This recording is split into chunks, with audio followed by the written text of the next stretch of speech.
menceritakan tentang Syekhona Khalil bahwasanya Syekhona itu kalau kedatangan tamu yang bertanya tentang fikih, maka beliau menjawab dengan alfiyah. Saking mahirnya dengan alfiyah.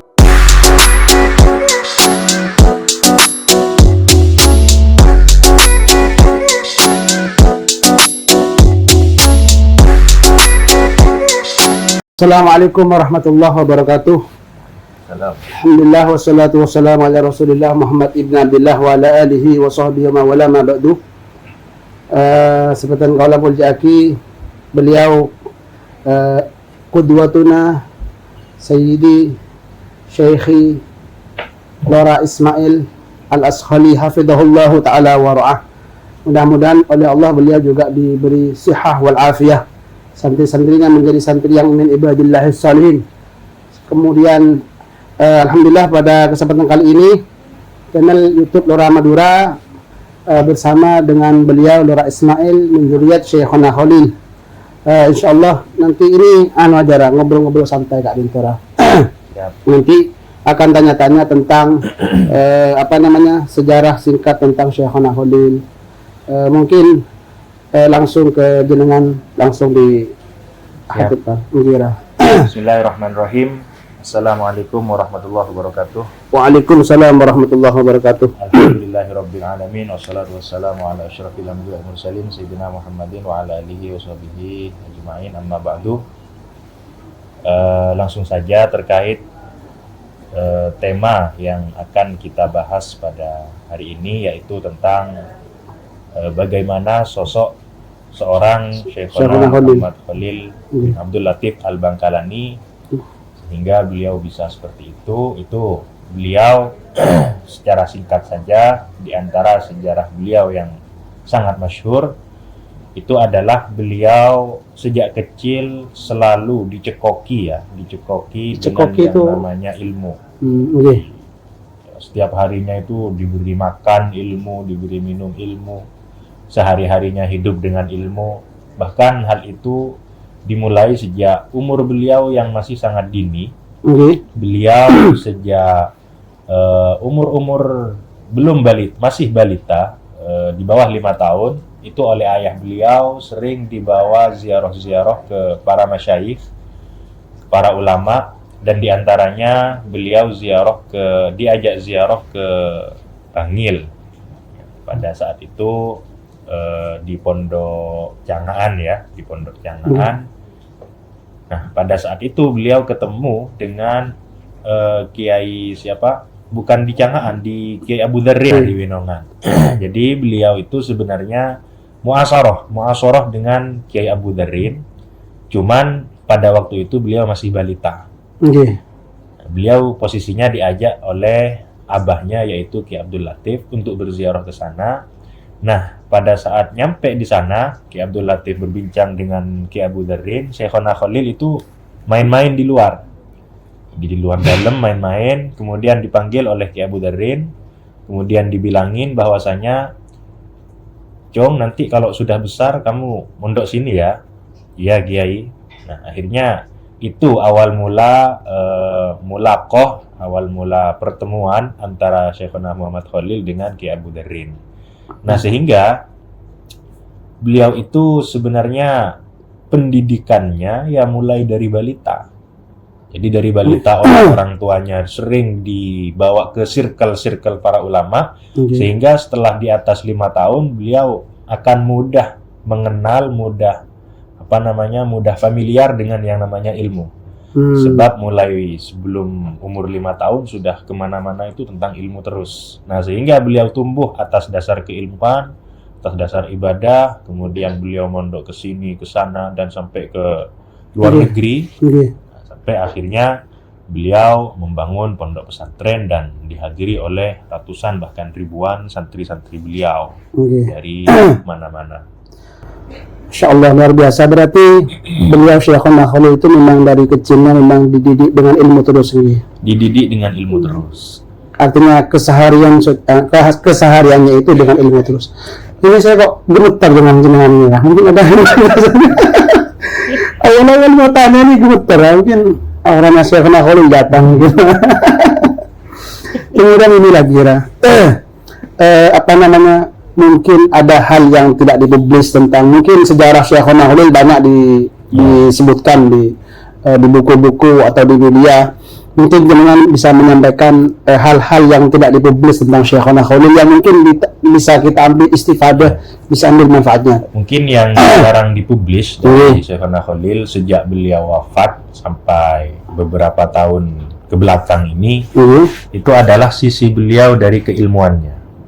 Jadi sebenarnya beliau di masa hidupnya, walaupun sangat masyhur dengan kewalian, sangat masyhur dengan banyaknya karomah, itu beliau juga memiliki sanad keilmuan yang begitu bejibun. Jadi sangat banyak sanad keilmuan beliau, dan kealiman beliau itu memang sudah diakui oleh lokal maupun internasional. Di skala beliau itu sudah skala internasional. Bahkan diceritakan bahwa suatu saat beliau itu pergi haji ke Makkah bersama dengan beberapa keluarga, beberapa sanak famili, dan diikuti juga oleh salah satu murid beliau namanya Kiai Soleh Lateng. Kiai Soleh itu Banyuwangi dari Banyuwangi. Nah, santrinya Syekhona yang khodimnya juga, jadi sangat dekat lah hubungan antara Syekhona Khalil dengan Kiai Soleh ini. Ketika sampai di Jeddah itu maksudnya di pelabuhan, karena belum ada pesawat mungkin Jadi di pelabuhan itu Syekhona Khalil tiba-tiba tukah, marah. Padahal di sana itu kalau Syekhona Khalil ke Mekah, itu yang nyambut bukan alumni tapi para ulama-ulama Hijaz. Kalau ke negara itu disambut oleh ulama-ulama lokalnya di sana. Ulama-ulama di sana yang menyambut Syekhona Khalil, walaupun beliau disambut oleh ulama-ulama besar berkapasitas semua seperti itu, tapi pada saat itu beliau karena ada sisi kewaliannya, beliau tiba-tiba marah, ada yang ketinggalan. Jadi ada sesuatu yang belum selesai, belum sukses di masalah-masalah kapal, bawaan-bawaannya orang, mungkin karena ini sifat kepedulian beliau terhadap rombongan, sehingga karena ada masalah di bawaan-bawaan rombongan ini sehingga beliau marah. Nah, akhirnya semua ulama yang menyambut beliau, semua ulama yang ikut beliau dari Bangkalan itu sama-sama takut, gak ada yang berani menyabarkan beliau lah, gak ada yang berani mereda kemarahan beliau. Nah, akhirnya satu-satunya orang yang bisa menenangkan beliau adalah Kiai Soleh Lateng. Kiai Soleh Lateng mengatakan kepada Syekhona Khalil, menabi ajunan saya berangkat himen ke Mekah, tikel abdina saos sing ngurus. Nah, akhirnya dikomentari oleh Syekh Abdul Adim, salah satu kiai di Bangkalan juga pada saat itu, cek sanggeng tadi Soleh mateh jemaah setia. Artinya saking haibahnya beliau, saking wibawaannya beliau, sampai ulama-ulama lokal dan internasional pun itu gak ada yang berani sama Syekhona Khalil. Kiai Soleh Lateng ini akhirnya menenangkan beliau, akhirnya Syekhona berangkat dan memasrahkan semua urusannya kepada Kiai Soleh. Itu mungkin salah sedikit hal yang mungkin jarang diceritakan, dan itu menunjukkan, artinya dari kisah itu kita bisa mengambil kesimpulan bahwasanya Syekhona itu tidak hanya masyhur dengan kewaliannya, tapi dengan hebatul ilminya. Hebatul ilmi, karena para ulama nggak akan segan kepada orang yang hanya masyhur wali saja. Kalau nggak ada, ngapain orang mil tukah, kayak gitu kan kira-kira. Kalau memang bukan ulama, tapi karena ini ulama plus wali plus orang memiliki haibah, akhirnya ulama-ulama sekitar itu memiliki rasa yang takut dan seterusnya. Nah, kemudian yang kedua yang bisa diambil dari kisah tersebut adalah bagaimana hubungan antara seorang khodam dengan kiainya. Artinya dia itu siap menanggung resiko apa saja yang mungkin belum dia pahami, tapi demi untuk menenangkan guru, nah itu beliau berani berbuat apa saja. Itu mungkin beberapa hal yang bisa dipetik dari kisah tersebut, dan tentunya banyak juga kisah-kisah Syekhona Muhammad Khalil yang mungkin jarang dipublis, yang lebih intinya yang lebih ke sisi keilmuannya. Di samping beliau ngaji ke di Mekah berapa tahun. Nah, Syekh Yasin bin Isa Al-Fadani dalam Musnidud Dunia itu bikin sebuah tarjamah tentang Syekhona Khalil. Tarjamah mukhtasar. Itu seperiode apa masih berguru ke Syekhona Yasin? Syekh Yasin itu nggak pernah ketemu dengan Syekhona karena zamannya sudah di bawah Syekhona Khalil. Nah, beliau itu nyambung ke Syekhona lewat Kiai Maksum Lasem. Kemudian lewat Mama Sempur As-Sempuri itu Sayyid Bakri itu Bagus Bakri As-Sempuri, dan juga beberapa murid-murid Syekhona. Cuman yang paling banyak Syekh Yasin paling banyak mendengarkan cerita atau sanad dari Syekhona Khalil itu dari Kiai Maksum dan dari Kiai Khalil Yasin Kepang. Jadi beliau menyifati Kiai Maksum itu sebagai Syekhi wa Mujizi. Kemudian Kiai Khalil Yasin Kepang, cucunya Syekhona berarti ya, itu sebagai Mujizi wal adinuli atau gimana bahasanya. Banyak dari kisah-kisah Syekhona Khalil yang diambil dari Kiai Khalil Yasin. Nah, itu Syekh Yasin menulis di tarjamahnya, beliau mengatakan bahwasanya Syekhona Khalil itu kana yataraddadu baina Makkah wa Madura. Jadi lebih dari 9 kali Syekhona itu pulang pergi ke Mekah. Jadi beliau mondok di Mekah itu ada yang 4 tahun terus pulang, ada yang 2 tahun terus pulang, ada yang berapa tahun terus pulang. Nah, kata beliau, jumlah beliau mukim di Mekah dengan total 9 kali berangkat itu adalah 30 tahun. Jadi nyari ilmu itu bukan yang 3 tahun selesai lalu ilim, tapi seorang Syekhona saja 30 tahun itu baru menjadi seperti Syekhona Khalil. Dan itu sebelum dan setelah menikah. Artinya walaupun sudah menikah tidak membuat beliau berhenti dari yang namanya ilmu. Itu kata Syekh Yasin bin Isa Al-Fadani dalam tarjamahnya. Jadi sekitar 30 tahun jumlah beliau bermukim di Mekah, dengan perbedaan guru-guru ya tentang yang sesama. Insya Allah luar biasa itu berarti tentang Syekhona Khalil ini. Kemudian ini mungkin Kak, karya-karya Syekhona Khalil mungkin sampai sekarang ini berapa, dan yang paling populer ini dengar-dengarnya katanya Syekhona Khalil itu kalau ada pertanyaan dijawab dengan alfiyah. Tanya masalah fikih nggak ada alfiyah, tanya masalah tafsir jawab dengan alfiyah. Apa betul ya gitu lah? Hal itu disampaikan oleh Syekh Khalil dalam tarjamah yang beliau tulis tentang Syekhona. Jadi Syekh Khalil Yasin Kepang itu menulis, saya mendapatkan dari Ki As'ad mendapatkan dari Ki Hashim menceritakan tentang Syekhona Khalil bahwasanya Syekhona itu kalau kedatangan tamu yang bertanya tentang fikih, maka beliau menjawab dengan alfiyah. Saking mahirnya dengan alfiyah. Bisa disampaikan sedikit lah tentang. Kemudian kata Ki Hashim, kalau kedatangan tamu membawa pertanyaan tentang fikih, jawabnya alfiyah. Tanya tentang tauhid, jawabnya alfiyah. Tanya tentang tasawuf, jawabnya alfiyah.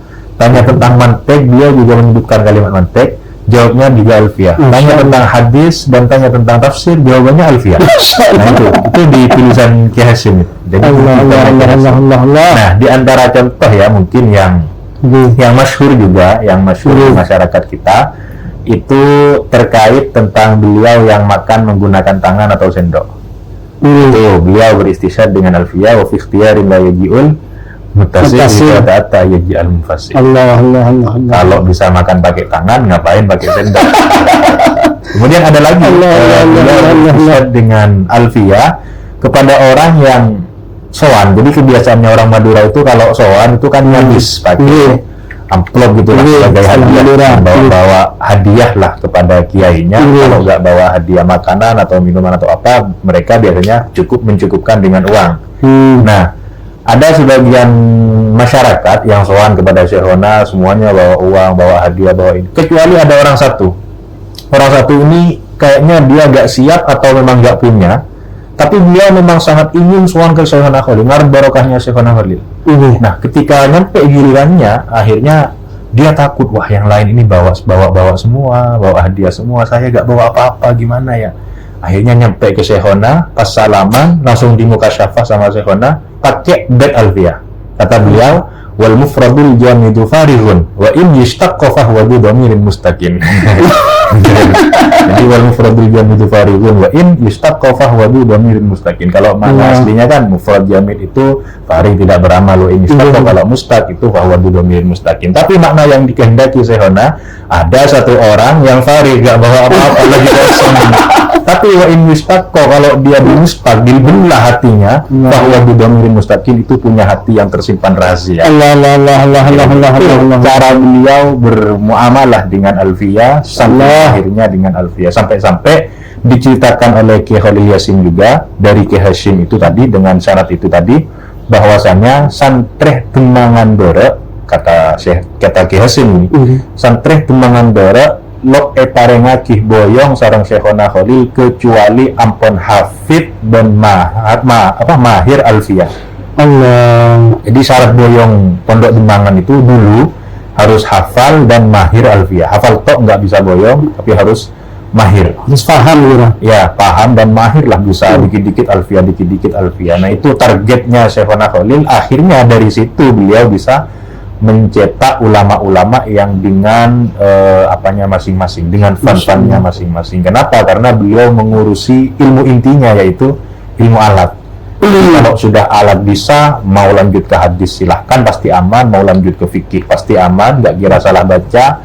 Mau lanjut ke tafsir ya pasti tafsirnya aman, dan seterusnya. Kenapa? Karena sudah punya kuncinya, yaitu paham bahasa Arab, ilmu bahasa Arab. Saya kira itu yang ditekuni Syekhona Khalil dan menjadi pilihan Syekhona Khalil dalam belajar, yaitu beliau lebih memilih sebagai spesialis ilmu alat di nahwunya. Nah, untuk karangan-karangan beliau sebenarnya banyak yang ditemukan oleh Lajnah Turas Syekhona Khalil, yang sudah dicetak itu sekitar 9 atau 11 yang sudah dicetak. Nah, sekarang ini mungkin Ramadan ini itu beda-beda judul ya, beda judul, cuman kebanyakan tentang lughah Arabiyah.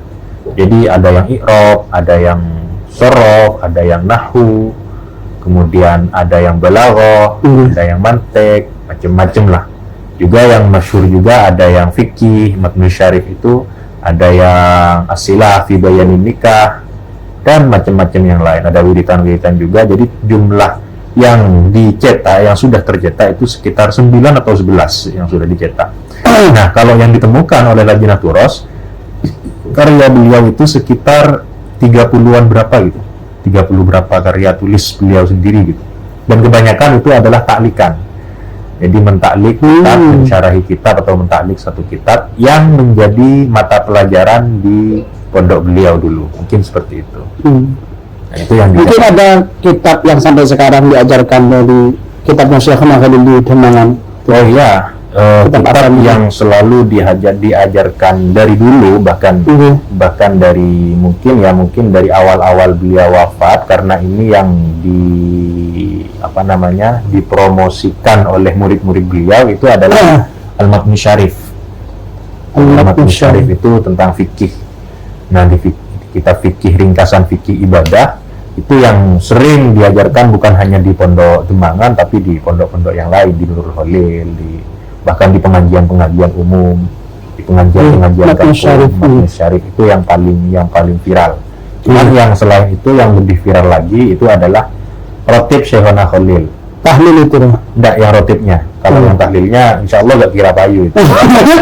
Tahlilnya Syekhona itu sangat panjang, ada Asmaul Husnanya, bacaan la ilaha illallah hanya 100 kali, insya Allah itu baru separuh orang-orang sudah pulang gitu. Tapi yang paling payu itu rotibnya Syekhona Khalil. Karena nggak terlalu panjang, dan di antara promosinya itu adalah rotib itu bisa dibaca bagi orang yang pengen punya hajat banyak rezeki atau digampangkan. Jadi makanya gampang, jadi banyak, lebih dari 60.000 eksemplar yang sudah tercetak dalam kurun waktu 3 tahun. 60.000 eksemplar lebih. Itu auratnya Syekhona Khalil katanya kan ada sebagian kelompok itu yang bahwa Rotibul Haddad itu katanya kalau saya baca Rotibul Haddad itu bukan amalan kita, itu kita baca tentang amalan kita saja. Malah Syekhona Khalil itu punya ijazah khusus tentang Rotibul Haddad Bahkan beliau punya tulisan sendiri yang menyalin Rotibul Haddad. Jadi di antara amaliyah beliau adalah Rotibul Haddad. Beliau punya ijazah ke Imam Haddad dan beliau sangat sering menukil kalam-kalam Imam Haddad. Dan beliau juga termasuk orang yang mulazamah membaca Rotibul Haddad, Rotibul Imamul Haddad. Berarti nggak benar kalau ada orang kayak gitu. Syekhona sendiri saja pakai rotib itu. Masya Allah, ini. Jadi paham sekarang. Terima kasih banyak atas penyampaian ilmunya dengan istifadah di sini. Alhamdulillah, Masya Allah, dapat ilmu luar biasa dari antum ini terkait sejarah singkat tentang Syekhona Khalil. Mungkin kata-kata, mungkin bukan apa ya, pesan-pesan untuk kita. Channel YouTube Berama juga ini kan tujuannya nggak ada lain lah, hanya ingin menjadi sesuai dengan hadisnya Rasulullah itu, khairun nas anfa'uhum linnas, ini agar bermanfaatnya kepada biar lebih banyak kita dibuat kayak gini. Pesan-pesannya mungkin ya, pesan-pesannya adalah kita harus tetap mengikuti bagaimana cara orang-orang dulu dalam menyikapi seluruh permasalahan supaya kita mendapatkan hasil sebagaimana hasil yang didapatkan oleh orang-orang dulu. Kalau caranya beda dan tujuannya beda, maka hasilnya akan pasti beda. Dan kita tahu bahwa hasil atau dari sisi keagamaan ini ya, hasil yang telah dihasilkan oleh orang-orang dulu itu sangat berhasil dan sangat terbukti kesuksesannya dibanding hasil yang dilakukan oleh orang-orang sekarang. Kira-kira seperti itu. Jadi kita harus tetap al-muhafadzah 'alal qadimi sholih wal akhdhu bil jadidil aslah. Bahkan kaidah ini perlu dirubah sedikit dengan kalimat al-muhafadzah 'alal qadimil aslah wal akhdhu bil jadidis sholih.